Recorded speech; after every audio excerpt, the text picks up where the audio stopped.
हमारे पास ACL surgery के लिए पूरे हिंदुस्तान से पेशेंट्स आते हैं। इनमें से बहुत सारे पेशेंट्स की रिक्वायरमेंट ये होती है कि उन्हें फास्ट रिकवरी चाहिए, मतलब कि उनकी नी बेंडिंग जल्दी से जल्दी आ जाए और पूरी आ जाए।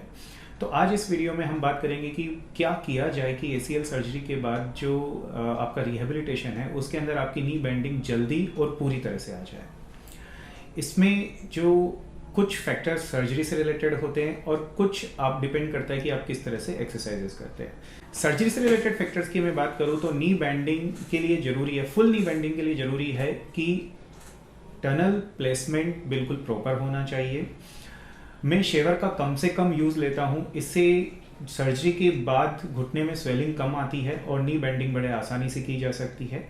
और यदि आप सर्जरी में फाइबर टेप का यूज कर रहे हैं तो फाइबर टेप की टेंशनिंग, ये बहुत जरूरी है कि फाइबर टेप की टेंशनिंग है वो ग्राफ्ट की टेंशनिंग से अलग की जाए। यदि सर्जरी में इन सब बातों का ध्यान रखा गया है तो आप फुल नी बेंडिंग और फास्ट रिकवरी एक्सपेक्ट कर सकते हैं। तो इसके लिए जरूरी हो जाता है कि आप अपनी सर्जरी हाई वॉल्यूम सेंटर में एक एक्सपीरियंस सर्जन से कराएं, ताकि आपकी जो सर्जरी से रिलेटेड जो टेक्निकल एक्सपर्टीज है जो चाहिए, ताकि आपकी जल्दी और फास्ट मूवमेंट आए वो पॉसिबल हो सके। मेरे पास अभी कुछ दिन पहले महाराष्ट्र से एक पेशेंट आए थे। उनकी जो पर्टिकुलर रिक्वायरमेंट थी ये थी कि उनको 10 से 15 दिन में फुल नी बेंडिंग चाहिए। तो इसमें हमने उन्हें अश्योर किया कि ये जो एम है वो अचीव किया जा सकता है। आप वीडियो में देखेंगे कि पेशेंट ने मुझे 12th डे पे डिस्चार्ज करने के 12वें दिन एक अपना वीडियो बना के भेजा और उसमें वो बहुत आराम से फुल नी बेंडिंग कर पा रहा है। तो अब हम बात करेंगे सेकंड फैक्टर कि पेशेंट रिलेटेड क्या फैक्टर्स है कि जो फुल नी बेंडिंग अचीव करने में हेल्प करते हैं।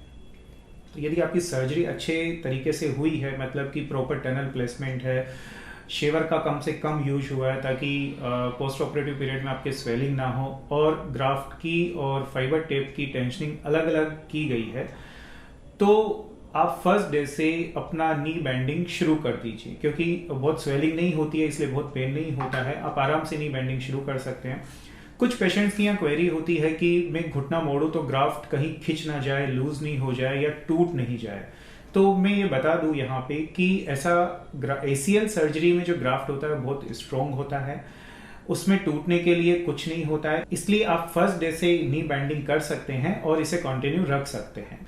तो इस तरह से यदि आपकी सर्जरी अच्छे से हुई है तो आप और अपने रिहेबिलिटेशन पे पूरा ध्यान दे रहे हैं, फर्स्ट डे से आप प्रॉपर तरीके से नी बेंडिंग शुरू कर रहे हैं, तो आप एक्सपेक्ट कर सकते हैं कि आपके भी नी मूवमेंट्स बहुत जल्दी और पूरी तरह से आ जाएंगे।